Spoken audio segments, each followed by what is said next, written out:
कहानी कुंज में आप सभी का स्वागत है।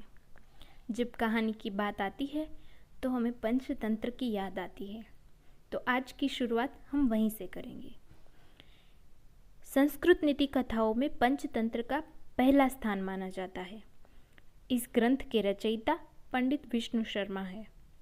पंचतंत्र की कहानियों की रचना का इतिहास भी बड़ा रोचक है। लगभग 2000 साल पहले पूर्व भारत के दक्षिणी हिस्से में महिलारोग्य नामक नगर में राजा अमर शक्ति का शासन था। उनके 3 पुत्र बहुशक्ति, उग्र शक्ति और अनंत शक्ति थे। राजा अमर शक्ति जितने उदार, प्रशासक और कुशल नीतिज्ञ थे, उनके पुत्र उतने ही मूर्ख और अहंकारी थे। राजा ने उन्हें व्यवहारिक शिक्षा देने की बहुत कोशिश की, परंतु किसी भी प्रकार से बात नहीं बनी।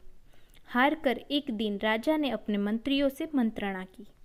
राजा अमर शक्ति के मंत्रिमंडल में कई कुशल, दूरदर्शी और योग्य मंत्री थे। उन्हीं में से एक मंत्री सुमति ने राजा को परामर्श दिया कि पंडित विष्णु शर्मा सर्वशास्त्रों के ज्ञाता और एक कुशल ब्राह्मण हैं। यदि राजकुमारों को शिक्षा देने और व्यवहारिक रूप से प्रशिक्षित करने का उत्तरदायित्व पंडित विष्णु शर्मा को सौंपा जाए तो उचित होगा। वे अल्प समय में ही राजकुमारों को शिक्षित करने की समर्थ रखते हैं। राजा अमर शक्ति ने पंडित विष्णु शर्मा से अनुरोध किया और पारितोषिक के रूप में उन्हें 100 गांव देने का वचन दिया। पंडित विष्णु शर्मा ने पारितोषिक को तो अस्वीकार कर दिया, परंतु राजकुमारों को शिक्षित करने के कार्य को एक चुनौती के रूप में स्वीकार किया। इस स्वीकृति के साथ ही उन्होंने घोषणा की कि मैं यह असंभव कार्य मात्र 6 महीनों में पूर्ण करूंगा। यदि मैं ऐसा न कर सका तो महाराज मुझे मृत्युदंड दे सकते हैं। पंडित विष्णु शर्मा ही यह भीष्म प्रतिज्ञा सुनकर महाराजा अमर शक्ति निश्चित होकर अपने शासन कार्य में व्यस्त हो गए और पंडित विष्णु शर्मा तीनों राजकुमारों को अपने आश्रम में ले आए।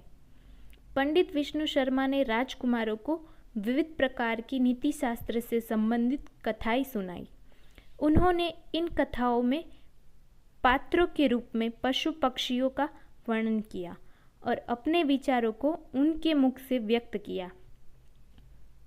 पशु पक्षियों को ही आधार बनाकर उन्होंने राजकुमारों को उचित, अनुचित आदि का ज्ञान दिया और इसके साथ ही राजकुमारों को व्यवहारिक रूप से प्रशिक्षित किया।